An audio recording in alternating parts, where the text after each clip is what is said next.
Hello everyone and welcome to iCritic Live. This is the podcast where we talk about entertainment, movies, and life in between. Oh darn, I messed up the phrasing. It's movies, pop culture, and life in between. Well, because it's live, we're just, quote unquote live.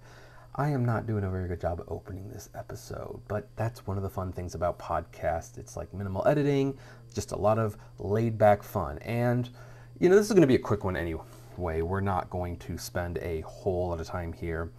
But I do want to talk about this because, the whole physical media versus streaming debate continues to rage. And in fact, with recent announcements of like digital libraries being lost from Funimation and PlayStation users and movies being removed from streaming services like Paramount Plus and Disney Plus, to that darn Coyote versus Acme movie still being threatened to be deleted, like a fully finished Looney Tune movie that by all accounts is great. They're going to scrap it anyway, and they even want to take it a step further and delete it. You know what? I'm gonna reinforce my opinion on that hey, you know what? If studios get to shelve a film for a tax write-off, in a sense, the taxpayers are paying for that movie, and it should become public domain. Those assets should be made available. Will that happen? Apparently legislation is taking form, so who knows? That's an ongoing situation. But today, I want to talk about a movie that you might not have heard about. It is a movie that was nominated for a Golden Globe. It won a few independent movie awards, and it's a movie called All of Us Strangers. The film is by Andrew Haig. I think that's how you pronounce it. I'm sorry. And it stars Andrew Scott, Paul Mescal, Jamie Bell, and Clara Foy. And the movie is, let me find out what this is about, because in all honesty, I have not heard, well, I've heard about this, but I have not seen this movie. I keep wanting to, haven't gotten around to it yet, and who knows, maybe I never will at this point, but the summary of this as: one night in his near-empty London tower block, screenwriter Adam has a chance encounter with mysterious neighbor Harry, puncturing the rhythm of his everyday life. As a relationship develops between them, Adam finds himself drawn back to his childhood home where his parents appear to be living just as they were on the day they died 30 years ago. So, I'm going to be honest, this sounds interesting. This sounds like a very good movie.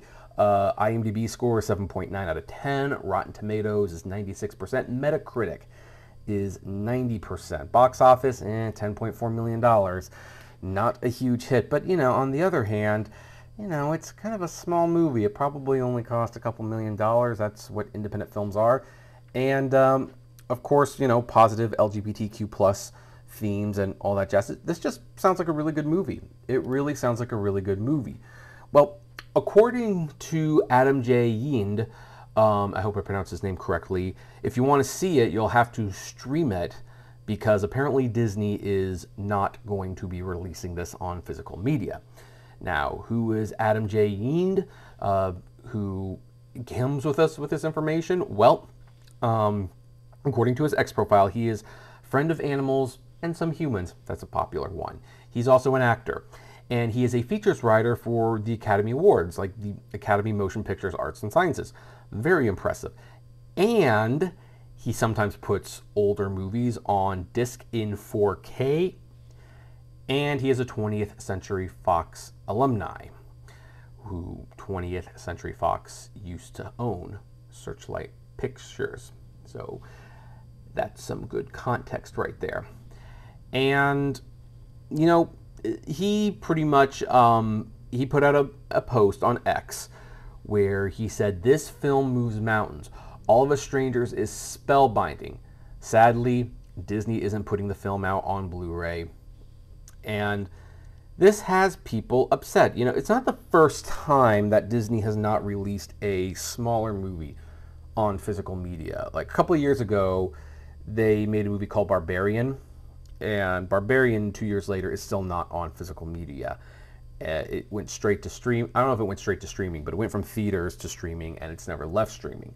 And one of the problems with that is, of course, if Disney's algorithm ever decides to remove that movie, then that movie is essentially lost. keep in mind, this is the same company that made a movie called Crater for Disney Plus, and then 3 or 4 weeks later, they removed it from the service, and it's basically gone. Like, I don't think you can buy it anymore. Now, if you can buy it digitally, you know, of course, you can correct me if you are listening to this device where comments can be left. But at the same time, as we've seen with Funimation and the Discovery content on PlayStation and the Studio Canal content also on PlayStation, it doesn't mean that purchase is there forever. It can be taken away, and in fact, one of the things I like to highlight to people, I bought Toy Story 2 on Blu-ray 3D several years ago. I redeemed the digital copy several years ago. A few years later, because of some controversy with John Lasseter, we won't get into that here, Disney decided to remove a blooper that featured a joke about the casting couch. Now, again, I bought the movie before this became a thing. I redeemed the code before this became a thing. Went to Vudu, went to the bloopers. Sure enough, that scene is gone. Of course, it's not gone on my discs, but it's gone digitally.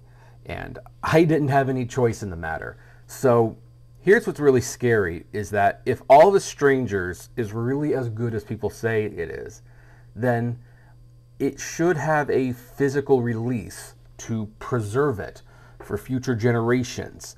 What's probably going to happen now is it will wind up on, ironically, Disney Plus through Hulu, because this is going to go to Hulu and people can watch it.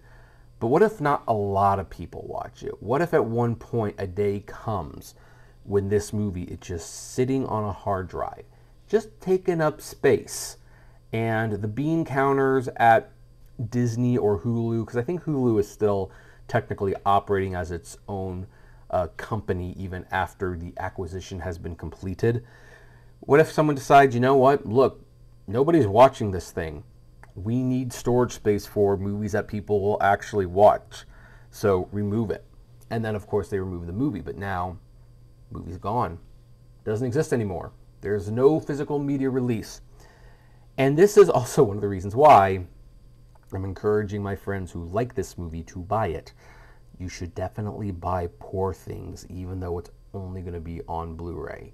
You know, us physical media fans, we tend to get a little snobbish sometimes. We want the films in the best possible light. And, you know, there used to be a time when refusing to buy something would actually lead to a change in how that product was going to be released. I'm old enough to remember, I think it was 1998 or 1999. It was one of these years when it was discovered that Miramax would be releasing Princess Mononoke on DVD, but it will do so without the Japanese audio track on it. It would just be the dubbed track. Now, some of us were still going to buy it. I'm going to admit, I was young enough, like, I didn't see that as a big deal. I thought the dub was great, and it still is great, but so many people said they are not going to buy this disc. Like, they will not buy Princess Mononoke without a subtitled release. And facing the loss of so many sales, Miramax, who was owned by Disney, by the way, at the time, should be mentioned, delayed the disc by several months so that they could get the Japanese audio track for the DVD. And that was great. If you try to do that today, faced with a bunch of people who are not going to buy it, Disney or Miramax or whoever would have had that movie would have just said, well, okay, I guess it's just not worth releasing on DVD. Well, it was found out recently that the Academy Award nominated movie Poor Things with Emma Stone and William Dafoe and Mark Ruffalo will only be getting a Blu-ray release. There is no 4K release planned. Now, this is one of the most gorgeous movies that it was released this year. I would really love to see it in 4K. And by the way, I think a movie that gets 11 Oscar nominations should probably get an automatic 4K release, but nope, Disney is just doing it Blu-ray. I am seeing people saying, well, I'm not going to buy this until the 4K comes out. Well, here's the thing. Disney's releasing this title. They're really bad at releasing stuff on discs these days. If you don't buy this, The only lesson they're going to take from this is, great, people are buying less Blu-rays. We can just release more movies straight to streaming. So if you want them to continue to release movies on physical media, you have to buy them when they release them on physical media.